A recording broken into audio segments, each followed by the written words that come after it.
अरे चंद और आचार तुम्हारा था मशहूर जमाने में, मगर आज यादव का गौरव लग गए आप में। मगर आज यादव का गौरव लग गए आप में। मगर आज यादव का गौरव लग गए आप मिटाने में।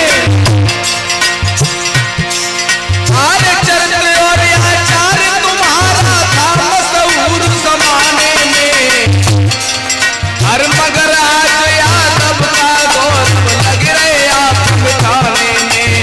मगर आज यादव का गौरव लग रहे आप मिटाने में। दीन सुदामा को लख कर मोहन कहवर के मोए थे, और अश्वमेध में जाकर के राजाओं के पग धोए थे। अरे अश्वमेध में जाकर के राजाओं के पग धोए थे। अश्वमेध में जाकर के राजाओं के पग धोए थे। कन्हैया ने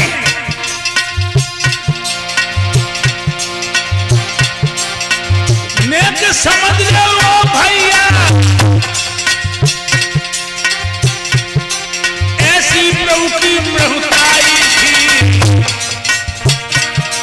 पांडवों के द्वारों पे प्रभु ने झूठी पत्तलें उठाई थी। पांडवों के द्वारों पे जाकर झूठी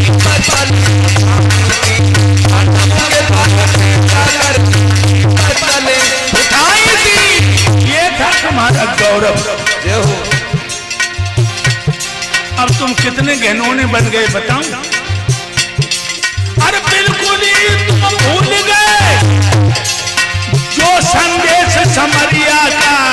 हाँ, तुम जहर घोल गए आप उसमें घोटी और कमरिया का। तुम जहर घोल रहे आप उसमें घोटी और कमरिया का। जहर घोल रहे आप उसमें तुम घोटी और कमरिया का। जिंदने तने गिर रहे हो, वो लग रहे शर्म बताने में।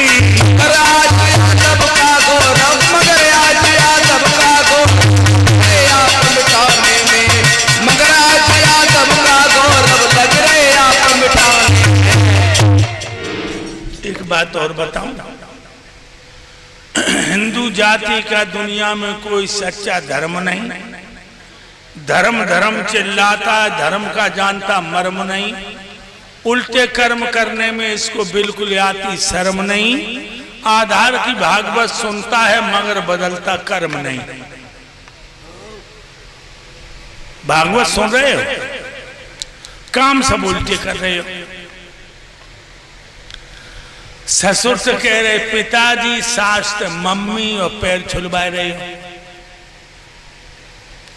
इतने पांडाल में बैठे हो, 10,000 रुपया तुम्हें अभी दूंगा, हमें वो किताब का नाम बता जिस किताब में लिखा हो कि दामाद के पैर सास ससुर को छूने चाहिए। तुम ससुर से कह रहे हो पापा, और सास से मम्मी, और पैर छुलवा रहे। अरे यार, तुम तो मामा तक में पैर छुलवाते हो। तुम अपने मामा तक पे पैर छुलवाते हो। तुम्हारे जैसा घिनौना कौन होगा? एक बार जिससे माँ कहते हो, चमड़े की जूती उसके पान को बनवा देना, उद्धार नहीं हो सकते। और मैया को भैया, तो माँ माँ, दो माँ जुड़ी उसमें। माँ भारत पढ़ के देखो, दुर्योधन सुबह जगता था, अपने माता पिता के पैर छू करके मामा शकुनी के पैर छूता था। शल्य नकुल सहदेव का मामा जब पांडवों के यहाँ पहुंचा तो धर्मराज, अर्जुन, भीम, नकुल, सहदेव 5 पैरों पर गिर पड़े। बिहार में चले जाओ, जब मामा आएगा तो भांजे और भांजिया सब पैरों पर गिरेंगे। दमाद आएगा सास ससुर के पैर छुएगा और बड़े साले के पैर छुएगा।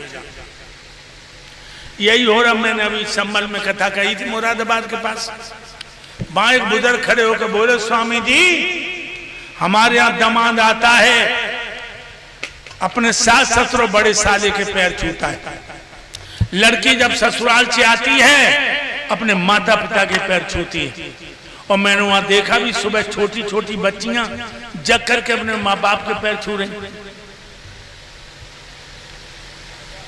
आप लोग सोच रहे होंगे ये कहां लिखी है कि दामाद पैर छुए? तुम्हारी रामायण में लिखी है।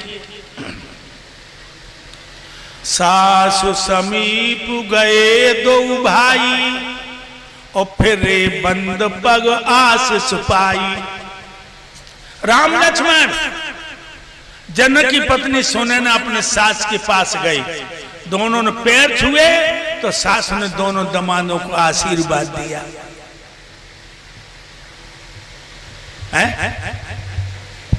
तुम मामा पे भी पैर छुलवाते हो, शर्म आनी चाहिए तुम्हें। तुम नरक में जाओगे। मामा पिता से बढ़ के होता है। मैं अपने सास ससुर के पैर छूता हूं, मैं अपने मामा के पैर छूता हूं, अपनी मामी के पैर छूता हूं। लोगों भागवत सुनने आए हो, हम यही सोच रहे तुम आवे तो नहीं बोल रहे हो। रास्ता में बदबू जरूर छोड़ोगे, रास्ता में जाओगे तब जरूर ले आधार। नई बात बताए रहो, ध्यान रखिए। अब एक बात बता दूं तुम्हें, अगर सास ससुर के पैर छू न सको तो छुलाओ ना। मामा के पैर छू न सको तो छुलाओ ना। पाप से तो बचो। तो हमने कहा पांचवा पूजन मेहमान के पैर धो। छठवां पूजन जब मेहमान भोजन करने को बैठे, पंखा करके बड़े प्रेम से भोजन कराओ, बड़े प्रेम से। और जब भोजन करके मेहमान चारपाई पे आ जाए तब बड़े प्रेम से बोलो कि घर में सब लोग ठीक हैं, कुशल तो है। हम देख रहे कोई हितू रिश्तेदार आओ और तुमने पानी दो, बोले घर में सब लोग ठीक हैं। रिश्तेदार कहने लगो तुम्हारी बिटिया ने फांसी लगाई ली। पूरा घर दहाड़े मार मार के रोने लगा। मेहमान भूखो आओ, भूखो बैठो, अब उससे कोई पूछ ही नहीं रहा। तुमने आते या तो पूछ ले घर में लोग ठीक हैं। मेहमान आओ ताने कही तुम्हारे दामाद को एक्सीडेंट हुई हो। लोग खोपड़ी पटक के रोने लगे। मेहमान प्यासो बैठो, भूखो बैठो। कभी पहले कुशल मत पूछना जब तक उसे भोजन न करा दो। ध्यान रखिए भाइयों। आज हाथ जोड़ के महाराज बल कहने लगे, हे दयाराम आपने बहुत बड़ी कृपा की है जो मेरी दीन कुटीर को पावन बना दिया।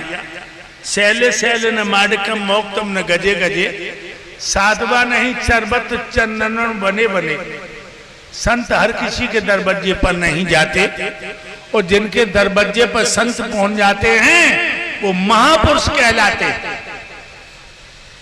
आपने कैसा कष्ट किया है महाराज? हे राजन, मैं आपका नाम बड़ी बड़ी दूर से सुनता हुआ मैं आया हूं। और सुनिए,